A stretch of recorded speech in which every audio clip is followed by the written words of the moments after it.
Hi மக்களே, வணக்கம். இந்த எருக்கு கரைசல்லேருந்து ஒவ்வொரு மரத்துக்கும் இவ்வளோ கோதி ஊற்றுருங்க.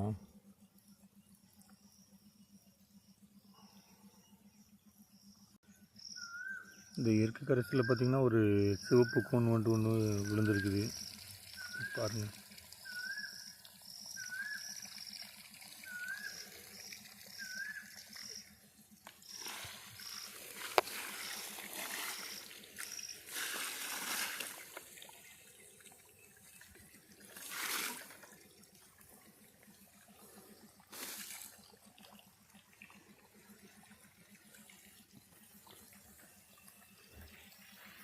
பாருங்கள், சரியாகவே குறும்பல் பிடிக்கல, அதனால தான் ஊற்றுறோம்.